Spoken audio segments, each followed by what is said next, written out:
Hey everyone, I'm back, and today we're going to be talking about Maverick. And this movie is directed by Richard Donner, and it stars Mel Gibson, and I thought this movie was okay. It was kind of just Richard Donner trying to recreate the experience of Lethal Weapon, just not nearly as good, and I like Mel Gibson in the movie. I think he's pretty funny, and there's some good comedy in the movie, and I was entertained by what this movie had to offer for a decent amount of it. And that was about it. And I wasn't really a big fan of the music choices in the movie. I just found them to be very forgettable, and they felt like they belonged in a Western, but not in a Western that I find particularly memorable. And there wasn't any scene in this movie that I found to be memorable for the most part. I kind of liked the last scene of the movie. That was pretty funny, but in the grand scheme of things, there's nothing about this movie that was amazing or stood out to me as really great. And it was kind of just steady 5 out of 10 throughout the entire movie. And that's it. There's nothing I took away from it, and I wasn't bored. I was entertained, but as I've said many times before, there's a difference between being entertained by a movie and being invested in a movie, and I was entertained in this movie. Not invested in this movie, entertained by it, which is kind of a letdown, and it's really unfortunate because there are some parts that are pretty funny, and the comedy is kind of the best part of the movie, and it's the only real thing that's holding this movie up. And Mel Gibson is pretty good in it, and some of the characters are kind of fun to watch, and Mel Gibson, he adds a lot to his character, and it's mostly just a performance, really.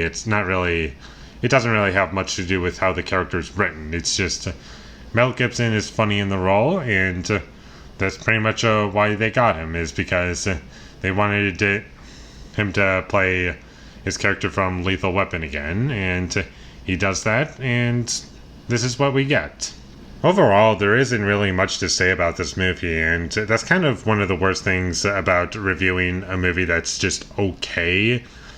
And this doesn't apply to every movie that's okay, but for a decent amount of them, or at least the ones I can think of, there just isn't really much to talk about. And this is one of those cases where all you can say about it is what you liked on the surface, and that's it. And you can get into like a little tiny things that you liked. You can get into like why something was entertaining or why something was kind of funny, but there just really isn't anything beyond that, and that's kind of what this movie is. It's just surface level entertainment, and at the very least it kind of succeeded in what it set out to do, is to keep you entertained, and that's about all it had to offer me. And I do think this movie is too long. It doesn't need to be 2 hours long, but it is, and it did have a questionable choice at the beginning where it's showing a scene that happens later on in the movie. It was just a really weird choice to do that, and I wasn't really for that choice. It kind of just takes away a lot of tension from the movie, because as you're just watching the movie, you're kind of just waiting for that to happen, and you know nothing's going to happen to our main character. Like, he's not going to die. That much is clear. He's not going to die, but you are waiting to see what is going to build up to that happening. And eventually you do find out, and it is really stupid. And from there, it kind of just goes on to the end of the movie.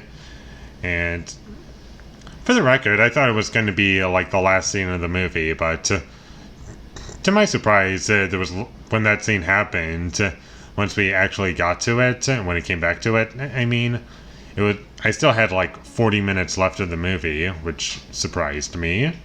And one more thing that I want to mention is that it kind of ties into this movie being 2 hours and 7 minutes long. And the story for the movie is pretty simple. but they don't really do much with it despite its simplicity. It's just Mel Gibson. He needs the $25,000 to enter like a poker game.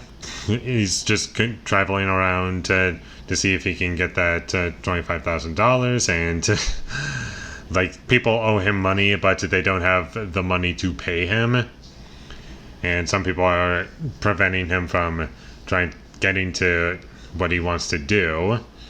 And I was just waiting for something interesting to happen, but that never happened, and it did not surprise me in pretty much any way. And if the movie was an hour and a half, I would be okay with it. I would maybe like it a bit better, but as is, it's not that great. And that's all I have to say about Maverick. It's okay. It's kind of funny. It has a good performance in it. Mel Gibson, he's just there to be funny, and that's the only reason they got him for the role. And I kind of like that from that perspective, and I'm not against Mel Gibson in this movie. I think he works. And that's about all I have to say about it. It's fine. It doesn't do anything exceptional. It didn't stick with me, and I pretty much forgot about it about an hour after I watched it. So unfortunately, I cannot recommend that you check this movie out. And with all that being said, I'm going to give Maverick a 5 out of 10. Thank you for watching my videos as always. If you enjoyed this review, be sure to leave a like and comment down below what you thought of Maverick, and my social media links, they will all be in the description, so follow me there. And last but not least, subscribe to be a part of Foley Nation, and I'll see when I get my next review up, and that is going to be for Okja. So look forward to that, but until I get that up, thank you for watching and have a great day.